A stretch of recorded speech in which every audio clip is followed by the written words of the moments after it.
আজ শুরু করব বাংলা প্রেমের উপন্যাস বুদ্ধদেব গুহের লেখা হলুদ বসন্তের অষ্টম পর্ব। এসব এখন অভ্যস্ত হয়ে গেছি।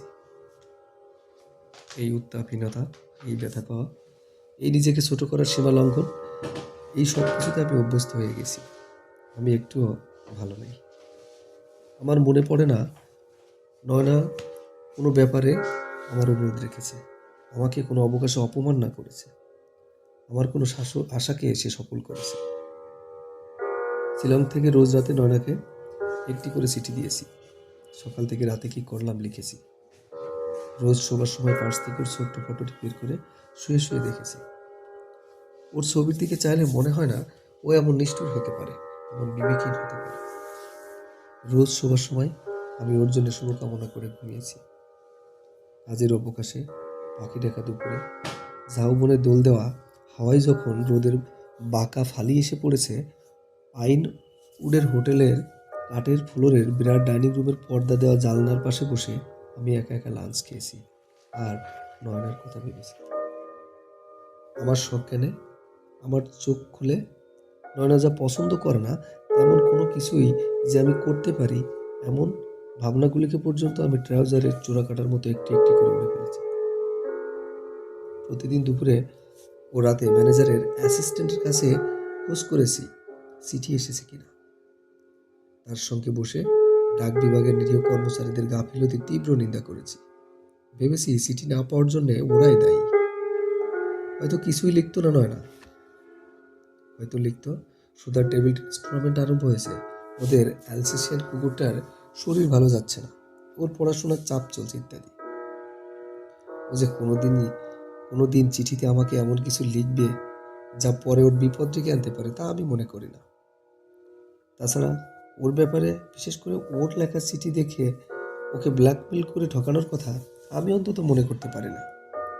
তাছাড়া ব্ল্যাকমেল যদি কেউ কোনোদিন আমাকে করতে চাই তা ওই করতে পারবে, কারণ আমি ওকে কিছু বাকি রেখে চিঠি লিখি।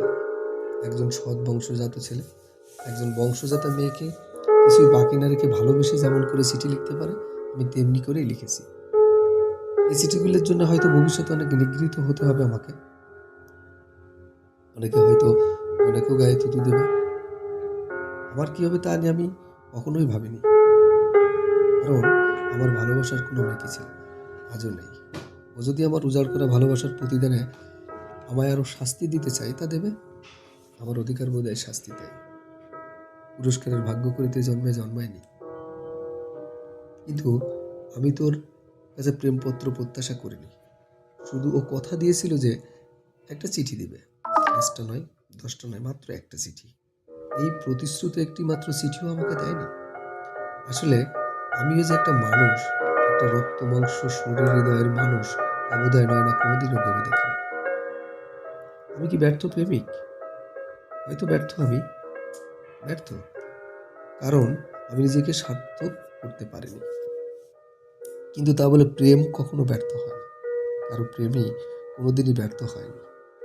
আমি সবসময় বুঝি, ভাবি, মনে রাখি যে একটি সামান্য ছেলে, একটি সামান্য ইঞ্জিনিয়ার বোন, রিজু বোস, আমার গর্ব করার মতো কিছুই ছিল না, ছিল না। না চেহারা, না গুণ, না অন্য কিছু। আমার মতো অনেক অকাল কুষ্মাণ্ড ছেলে কলকাতার পথে ঘাটে আকছার ঘুরে বেড়ায়। আসলে আমার সর্বস্ব দিয়ে নয়নাকে ভালোবাসার আগে আমার কোনো পরিচয়ই ছিল না।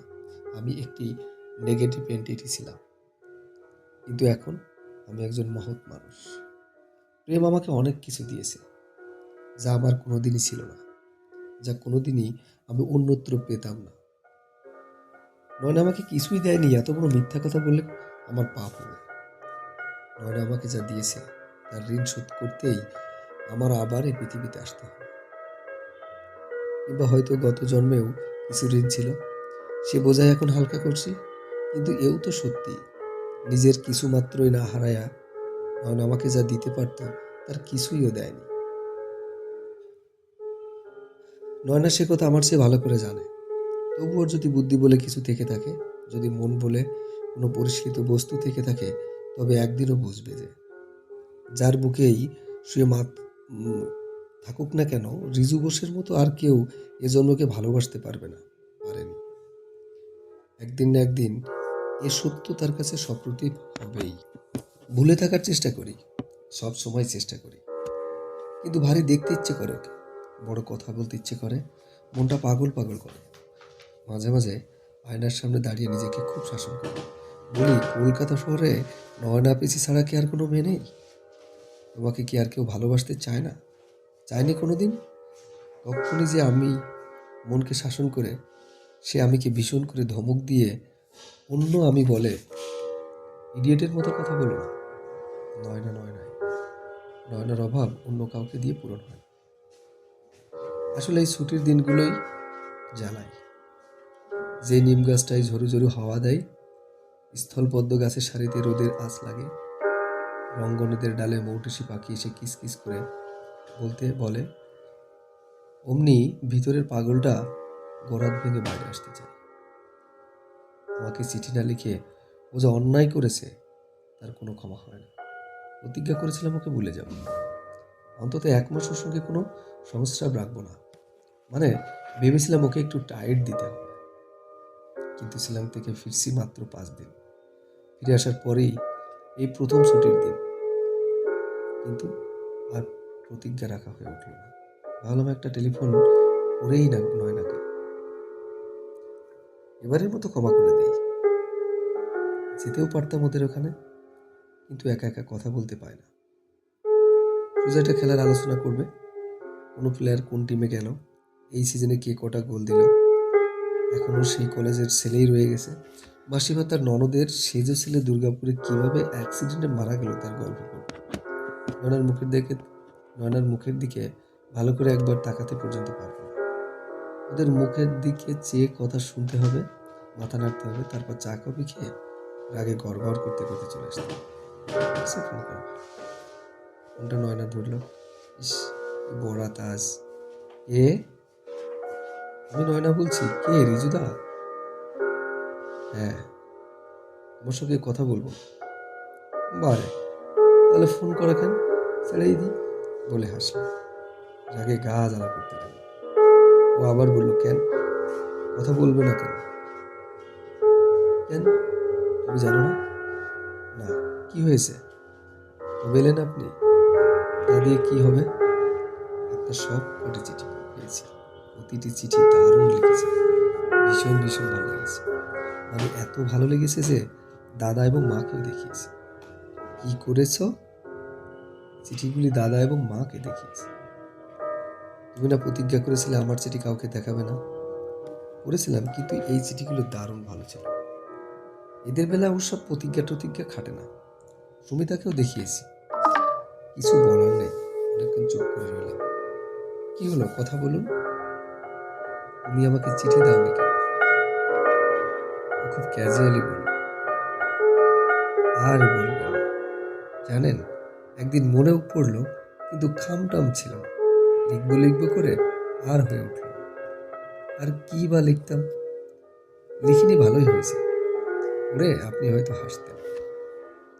কি আর বলবো, সত্যি বলার কিছু নেই।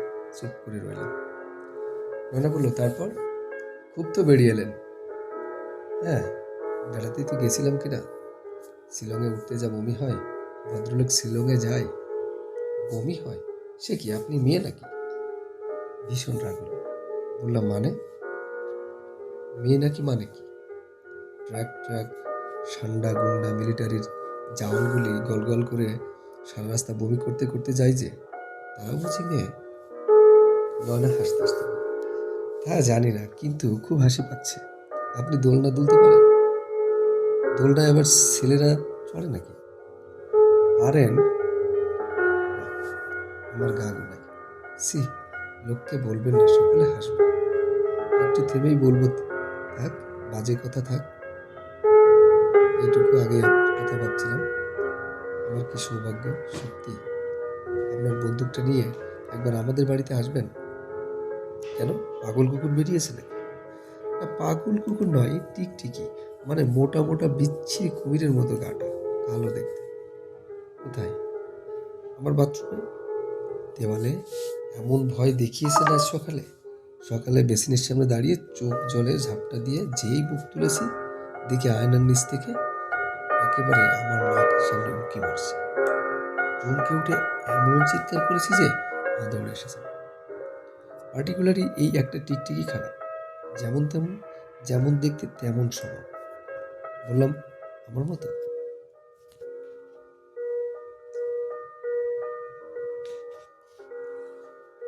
ও সিরিয়াসলি বলল, না না, ঠাট্টা নয়। এমন গোল্লা গোল্লা চোখে তাকায় না, চান করার সময় ভয় দেখায়। অন্য সাদা টিকটিকিগুলো কিছু করে না, ভালো, বেশ মেলি স্বভাবের। একটা এইটা একটা জঙ্গলি পুরুষ পুরুষ। তারপর একটু থেমে বলল, আসবেন বন্দুকটা নিয়ে? টিকটিকি মারতে বন্দুক লাগে না, এয়ার রাইফেলই কাজ। কিংবা গিয়ে হাত ধরে পকেটে পুরেও নিয়ে আসতে পারো। ইস, ঘেন্না করবে না? ঘেন্না করবে কেন? এমন একজন ভাগ্যবান ভদ্রলোক। কেন কেন ভাগ্যবান কেন তা জানি না, তবে আমার খুব ইচ্ছে করে আমি তোমার চান ঘরে টিকটিকি হই। কেন? পরক্ষণে মানে বুঝতে পেরে বলল, ইস, কি খারাপ আপনি, ভারী ভারী খারাপ হয়েছেন। সত্যি সত্যি আপনি টিকটিকির মতো জমলেছি। অনেকক্ষণ চুপ করে থাকলাম। সামনে থাকলো, সর্বাঙ্গীন লজ্জায় লাল হলে ওকে কেমন দেখায় দেখতে পেতাম। তুমি কেমন আছো? ভালো, খুব ভালো। আপনি কেমন আছেন? ভালো। শিলংয়ে শিলংয়ে ভালো হয়েছিলেন তো? কেন, তুমি বললেই কি ভালো হয়ে থাকতে হবে? বারে, আপনি তো তা বলেননি। তোমার কথা শুনে, তোমার কথা কেন শুনবো? তুমি আমার কোনো কথা শোনো? এবারের মতো ক্ষমা করুন, দেখবেন আমি আপনার সব কথা শুনবো।